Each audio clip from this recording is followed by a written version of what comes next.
Good morning. I'm standing here with Eric from Hallowed Hops. We're here in Lewistown, about 60 miles outside of Springfield.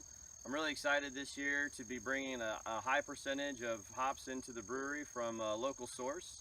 And we've contracted for 100 pounds of Cascade and 100 pounds of Centennial hops, which we use in all of our hoppy beers, the IPA, any of our pale ales, and a number of the other beers that we'll be producing as well. So I'm looking forward to starting to use these hops later this fall.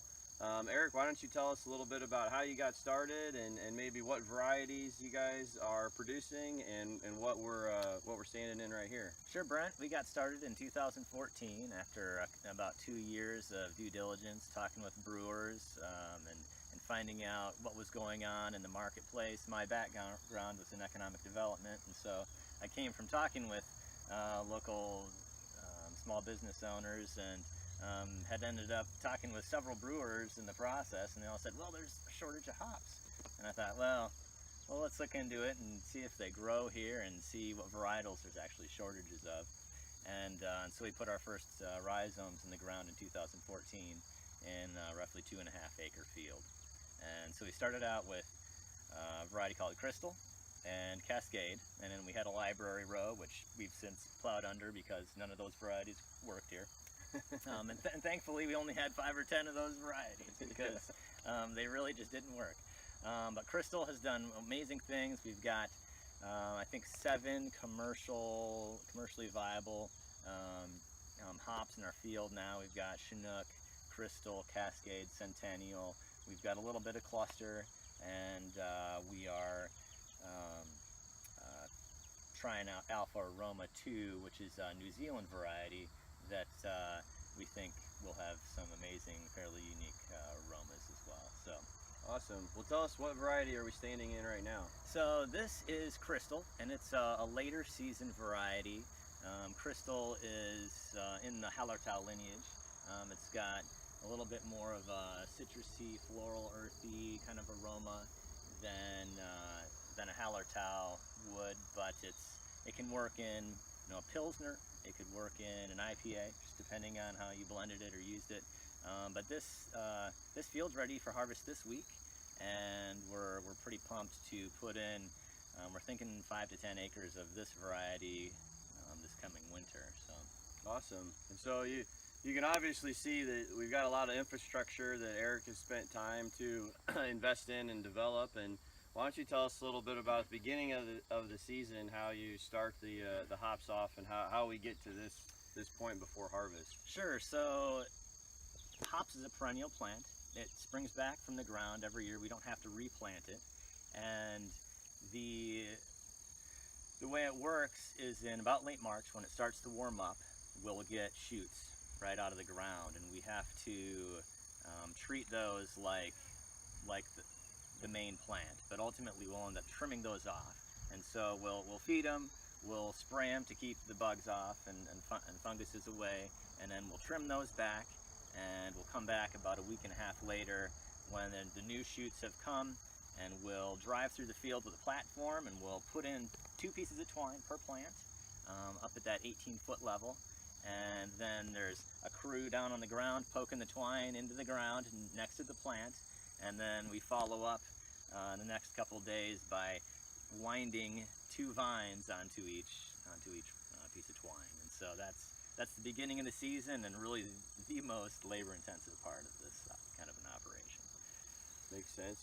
So now here we are, basically the end of the season, and you guys are getting ready for harvest. So tell us a little bit about what the harvest process looks like. Sure. So harvest begins in late July with Centennial, and Centennial is an interesting plant. You feed it for 3 weeks, nitrogen, and then you're done. You let it go, and you have to put some other micronutrients in during the coning period, and then that's ready to harvest late July. And so we have a wagon that we pull through the field that actually has a platform up on top, so someone can reach the top of the rope. And so someone walks ahead of the tractor and cuts the bottom of the vine with a machete, and then the tractor and trailer follow through with the man up top cutting the vines, and they fall right in the wagon, nice and flat, and just the way we want them to. And then we take those over to our Wolf 180 and we feed them through one at a time, and that basically separates all the hops from the vine and sorts out the leaves and things. So, and that's pretty intense process. We can do about 1,800 vines in a day. It's a long, loud day, but it's done by September 1st. So this will be our last week of harvest. Okay. Very exciting. Well, let's go take a look at some of the other parts of the process here in a second. All right. So after Eric pulls the plants out of the field and basically brings them up here, and tell us about the next steps, Eric. Sure. So once we have the plants next to our Wolf Hops picker, we feed each vine through the machine by putting the base of the vine in this feed chain, and that drags it up through some barrel thrashers that take all the hops off of the vine, and then the vine gets chipped on the other end, and the hops come out on one side and all the leaves and everything else comes out on the other. And so we still have some folks there on quality control picking out the occasional stems and leaves, but for the most part the work's done by this machine. It takes an hour-long process to do one vine by hand, and we can do 180 an hour with this machine, so it's pretty amazing.